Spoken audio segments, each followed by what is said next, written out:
pessoal, sejam bem-vindos à nossa aula de hoje.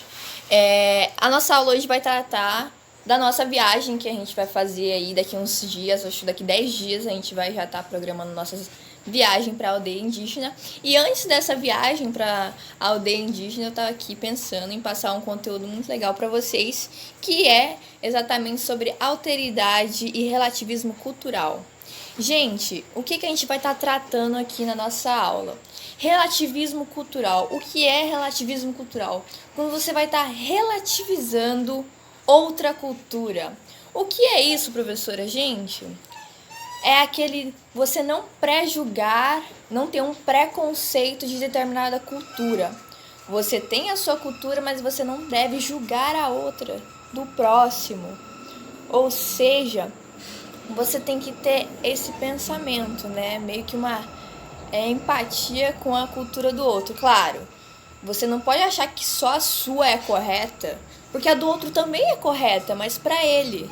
Então, o relativismo cultural é você não julgar a outra cultura, dizer que ela é errada, dizer que a sua é, digamos que, superior à cultura do próximo, do outro, né? Então é quando você vê que você entende, não é que você entende, você não precisa também aceitar, mas você tem que respeitar também a cultura do outro e entender que a visão dele também é correta. Você tem que ter essa visão em relação ao outro, né? Essa cultura do outro. E isso a gente tem que ter na nossa vida, porque muitos julgam, porque isso, um bom exemplo disso ocorreu no passado, gente. Quando os europeus, né, chegaram aqui e vieram colonizar o Brasil e deram de cara aqui com os índios, o qual eles já julgavam a cultura dos índios, já achavam que eles eram o quê? Ateus, não possuíam almas. Ateus, não é ateus, pagãos, achavam que eles não possuíam alma. E só eles, então quer dizer que os europeus, já que tinham uma religião, eram superiores aos índios? Isso é verdade, gente? Claro que não. E essa visão que eu tô falando aqui dos europeus, se quiser mandar nos índios só pelo fato de achar que eles eram pagãos e os europeus seriam melhores, isso é uma visão etnocentrista. Quando você pega a sua cultura, a sua crença e você coloca ela superiorizando a crença do outro. Você inferioriza. Até, aliás, né, no século XIX ali, vários antropólogos, vários pesquisadores criaram até escalas como que eu posso dizer?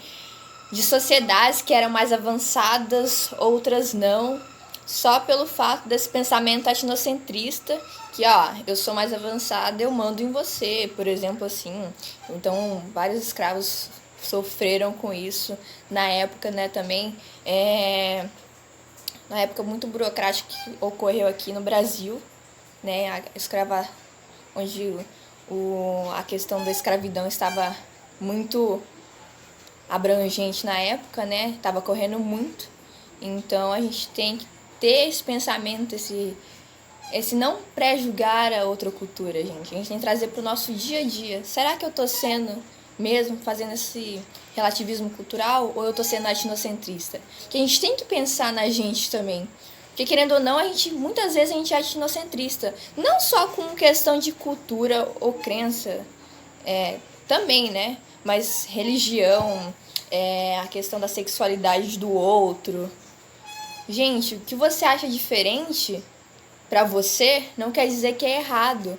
Então reflitam, pensem nisso, sobre o relativismo cultural. Será que você está sendo relativista? Então pensem e ao final da aula a gente vai estar fazendo uma reflexão muito legal sobre isso. A alteridade, ela anda ali juntinho com o relativismo cultural. Só que no relativismo cultural você não vai precisar dessa aprovação absoluta da outra crença ou religião ou tudo mais que você acha diferente de você.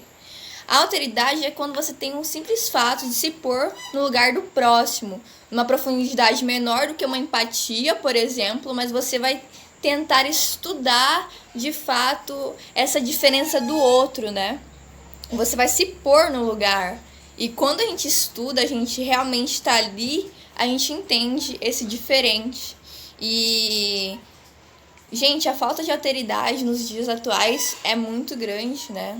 Você, principalmente, como eu já vou citar no vídeo, sobre religião, gênero, sobre etnia, culturas, tudo isso se encaixa.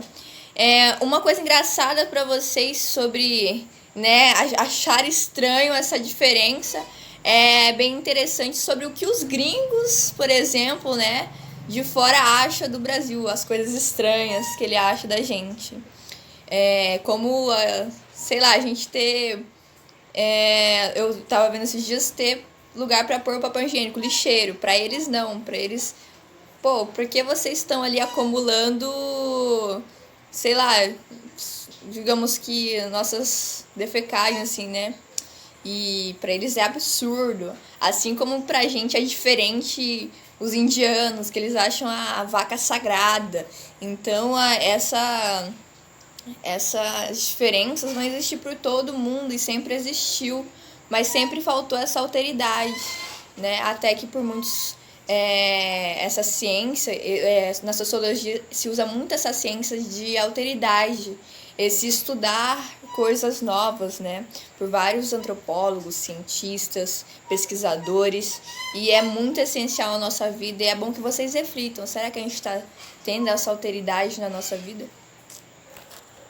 Bom, gente, para concluir nossa aula sobre alteridade e relativismo cultural, e é bem bom lembrar vocês também, depois de toda a nossa reflexão, que, claro, é essencial a gente ter autoridade e relativismo cultural nos dias atuais, no nosso cotidiano, sim, porque para ter, digamos, uma democracia, para a gente ter uma convivência em sociedade melhor, a gente vai estar ali tendo uma autoridade com o próximo, a gente vai estar respeitando o outro, e é sempre bom, não só, por exemplo, a nossa aula de hoje estar refletindo isso, mas sempre estar se cobrando, pô, será que eu tô fazendo essa alteridade que foi estudado lá em sociologia?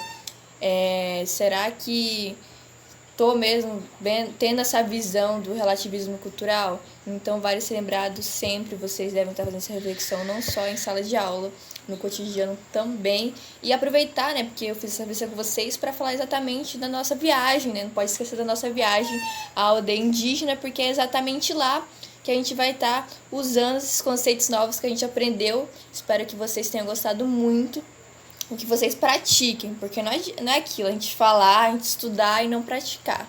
A gente tem que praticar. Eu acho que lá a gente não vai ter esse problema com vocês aqui agora todos, né, contextualizados sobre o assunto, e vão tratar todos com respeito e vão ser tudo tranquilo. Espero que vocês gostem. E só lembrando, gente, sobre o relativismo cultural, que eu esqueci de destacar também, que nem eu falei até, que nem todas as crenças ou culturas a gente tem que ter aquela aprovação absoluta. Porque sim, existem culturas, quando ela parte para alguma coisa que não é humana, por exemplo, a gente tem vários casos de culturas que, né, sacrificam ou agridem mulheres, ou até mesmo homem, algo para ferir a integridade humana. Aí sim a gente, né, tem que repensar e ser contra. Não é todas que a gente tem que aprovar também, a gente tem que ter esse pensamento no relativismo cultural, porque tem umas que é muito insana e pode estar fazendo algo errado, né, que é crime e não correto na crença. Aí a gente tem que intervir, mas até então, se não tiver esses problemas, a gente, claro, a gente tem que ter esse... Porque tá falando, né, relativismo, vai ser relativo, não todos vão ser, digamos que, corretos, não é corretos, mas seguir a linha, porque tem muitos que passam demais, gente. Espero que vocês tenham, como eu já disse, tenham gostado da aula. Eu vou mostrar pra vocês, deixar uma charge, e pra vocês refletirem mais, né, pra sempre que vocês olharem a charge, lembrar, continuar refletindo que sim, a gente deve usar no nosso dia a dia. Gente, tudo de bom pra vocês, muito obrigada. Beijos.